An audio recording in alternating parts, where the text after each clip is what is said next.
Egypt was a land that was very regular and predictable. Very, you could predict the weather almost for the entire year.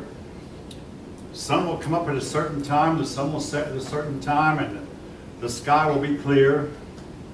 The temperature will be such and such. Again, the temperature did depend on the season. Highly predictable. That is why when other things unpredictable happened, it really upset them, because the unpredictable was somewhat unknown to the Egyptians. They liked a land that was orderly, predictable, even the weather. Their favorite star was the dog star Sirius.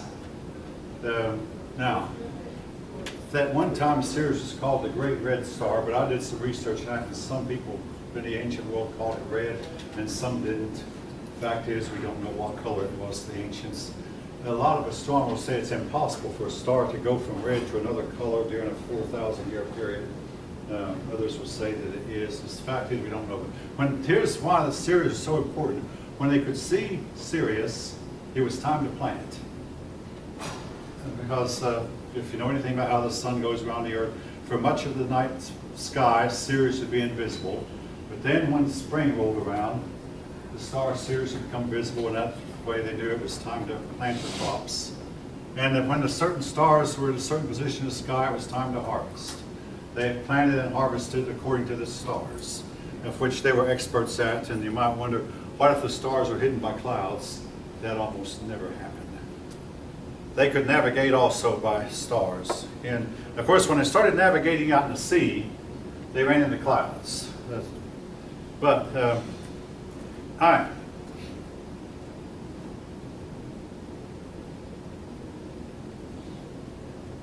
Now, some of the more famous Egyptian pharaohs I want to talk about. First of all, there's King Tut, Tutankhamun. King Tut is one of the few tombs that we found where the treasure was not robbed. All right, the Egyptian pharaohs would bury themselves with their treasure, and because they believed they were going to carry it with them to the afterlife. So they would bury themselves with grains and with food. They would have themselves mummified. The mummification process took several days, maybe up to 70 days, and during that time they would take out all their internal organs and fill their bodies up with tar. This was to keep their bodies from decaying, but they put the internal organs in clay jars to preserve those also. But they believed they were carrying their wealth with them into the next life, so oftentimes they carried a boat with them. And they would travel into the next life with their wealth. Now, King Tut is unique because he was found with his wealth intact, and also his body has been taken all over the world, and for a while he was even here in Atlanta and put on display at Atlanta Civic Center. From time to time he'll make news. Like many years ago he was found to be infested with parasites, but they did some radiation treatment on him and killed the parasites to preserve him still farther. They're using a technology that the ancient Egyptians might not have known about. King Tut was at one time believed to have been a very sickly king who only lived about 20 years. We now believe he actually was the latest is that he was possibly a healthy king who was a mighty warrior and who died of his wounds. That he actually was he only lived about 21 years. Now, I've mentioned already some things about their afterlife. The Egyptians had the concept of Ka. Well, I'll tell you. K. I use italics for a foreign word. The word Ka is a foreign word. The nearest translation we have to it is soul. They believed it was a Ka. The Ka was often shaped like a falcon. The Ka, the soul that went with them into the next. There was a part of them that went into the next life. In order to be guaranteed a happy life, they had to go by a book called the Book of the Dead.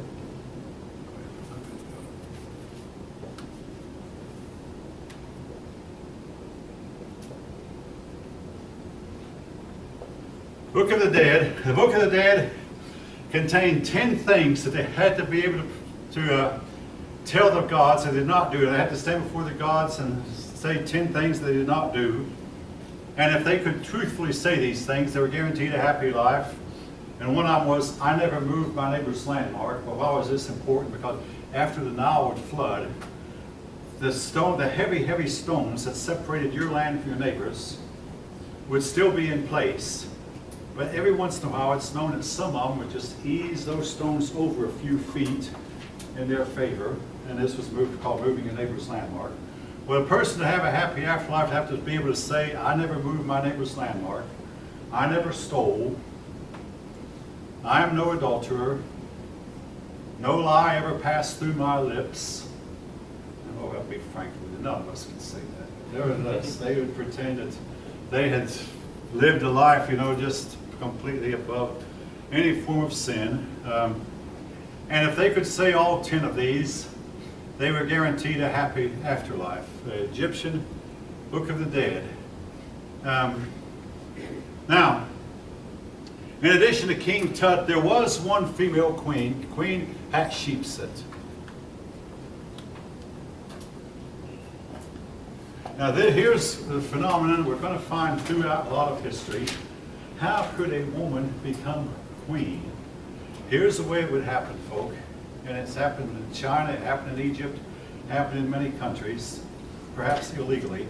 If the woman married the king, and the king died before their son was fully grown. Let's say the woman married, or maybe they had no son. Or they had a son who was still 6 years old or 7 years old or too young to rule. Oftentimes the mother would take over. That's how Queen Hatshepsut became queen. Her husband, the king, died. Their son was still too young. So she took over and she ruled for a good many years. We found her statue in the garbage dump. And of course, if any of you know anything about Egyptian garbage dumps, garbage can last hundreds of years because there's very little rain and very little decay. So, and her statue makes us think she was really a very intelligent woman. But when she died, her son, by this time was grown, he started to try to obliterate all memory. And for a long time, we had no idea that there was a queen by that name. He tried to destroy, basically tried to change history.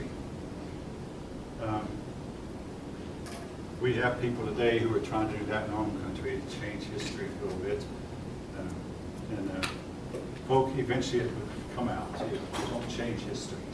It's there. You might make new discoveries about it. You might make discoveries that will change our interpretation of it. But history is still history. But he tried to act like his mother had never been queen and he had become the king as soon as his father had died. But later we found out that this was not the case. All right. Now, Egyptian history is divided into periods. Well, all right. First of all, these people dated time according to the reign of their kings. Now, if we did the same thing, this year would be, this is the first year of President Trump. You might say, wasn't last year the first year? Actually, last year was year 0 by their reckoning. And this year would be year 1. Last year was actually year number 8 for Barack Obama. This year then would be year 1 for Donald Trump, if you follow the logic. So they kept time by the reign of the kings. Now in the modern world, the Japanese still do the same thing. The Japanese have been doing this for at least 2,600 years. That's why they wanted to make sure that when they surrendered that we would at least let them keep their emperor, which we did. But their emperor was expected to renounce his divinity, which he also did. But anyway,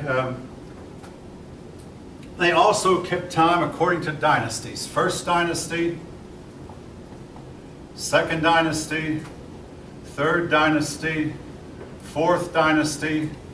This was the old kingdom.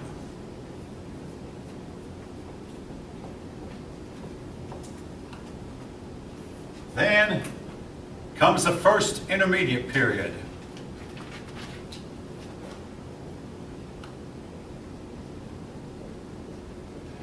After the first intermediate period, you have several dynasties, then a dynasty, and eventually you have the second. Now, the intermediate periods are periods of chaos, periods of turmoil. Now, of course, thinking the way we do, we might think the old kingdom was a primitive kingdom. and we'd be wrong. All of the pyramids were constructed during the Old Kingdom.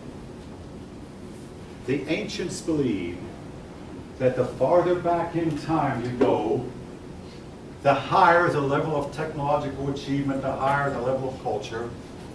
And as we get closer and closer to modern times, we become more and more primitive, which is backwards from our way of thinking. I mean, that folk, I'll admit, the car I drive today is much, much better than my dad's car. The tires I put on my car today are better than the tires my dad had to change tires every month. I had to do an oil change every 1,000 miles. I can't imagine that. But and also each month it was something else. This month the universal joint broke. Next month would be the muffler has to be replaced. Next month would be the battery had to be replaced. Then the radiator would start leaking and that had to be fixed. Every month something tearing up about it. I still don't do car repairs. Maybe you're just as fortunate as I am, but today's cars do not break down as much. Today's cars might get 300,000 or 400,000 miles and they need a proper maintenance. So they're better now. But in olden times, old was better. One of the pharaohs in one of these dynasties in the Old Kingdom dug a canal to join the Nile River to the Red Sea. And later pharaohs were not even rich enough to keep it open. With a part of the canal still remains, but the sands have blown on it and silted it up, and nobody has enough money to remove the sand. Even the pharaohs didn't, and later ones. But they once had a canal, again, all done in the Old Kingdom. Great Pyramid, built by a king of the 4th dynasty.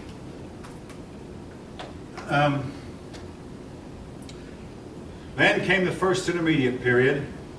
Now, we're going to find when we study Chinese history that China organizes its history around its dynasties, but with one big difference: the Chinese named their dynasties. There's the Song dynasty, the Han dynasty, the Tang dynasty. They named them. The Egyptians numbered theirs. They eventually get the 22nd, 23rd dynasty. Then eventually they stopped numbering their dynasties because outsiders took over. Eventually Islam took over, etc., etc. All right. But I say Egyptian history is slowly being reconstructed. When I was in graduate school, my teacher hardly even taught it, and he admitted finally, I mean, he taught the Near East. He admitted he just did not know much about Egyptian history.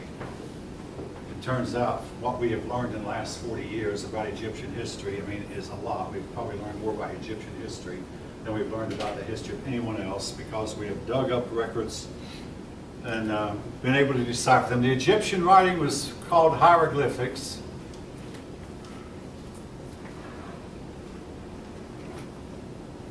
Hieroglyphics. And if you look at hieroglyphic writing, it reminds me a lot of Chinese writing. And if you're wondering why am I comparing the Chinese to the Egyptians, a lot of people believe, including the National Geographic people, that a lot of the Chinese had their origins in a place close to Egypt, maybe even in Egypt itself. So the Chinese appear to have done a lot of copying of the Egyptians, with a few alterations made. But anyway, the Egyptian writing was hieroglyphics. Now, I'll get a little bit personal here. You might have already noticed my handwriting leaves a lot to be desired. When I was at UT, I had a boss who said that he knew I was majoring in ancient history, that my handwriting reminded him of what he had seen of the Egyptian hieroglyphics. Now, years after that, I had to teach 5th graders, 10-year-olds, how to write. And I would quote the philosopher Plato when he said, "Do as I say, don't do as I do." Anyway, I'll talk more about Plato, of course, when it comes to the chapter on Greece. But anyway, Egyptian, their writing is hard, as opposed to the Babylonian writing, the Sumerian writing, which is cuneiform. All right. I can't say enough, folk. We don't know how the pyramids were built. Now, it's not just the pyramids. There's the Stonehenge in England, and there's all kinds of structures in South America, which we'll talk about when we come to the chapter on the American Indians, that do not have a rational explanation as to how they could have come together. How do you move a 60-ton stone 600 miles without leaving a trail? And do it one right after another, lickety split, and put one together every 20 minutes or so, every 10 minutes. And put them together so well that you can't even get a knife blade between them. I had a young lady ask me a few years ago, Mr. Combs, do you have a rational, what is your rational explanation of how the pyramid built? I said, I don't have a rational explanation. If you have one, fine and dandy. They seem to employ building techniques that we don't know. Now, there is a story of a man in Florida, Coral Gables Castle. Have any of you heard about it? Coral Gables Castle, that the man would hire a truck driver. The truck driver was about to, he was going under. And all of a sudden he met this man who wanted to build a castle. So he would have this man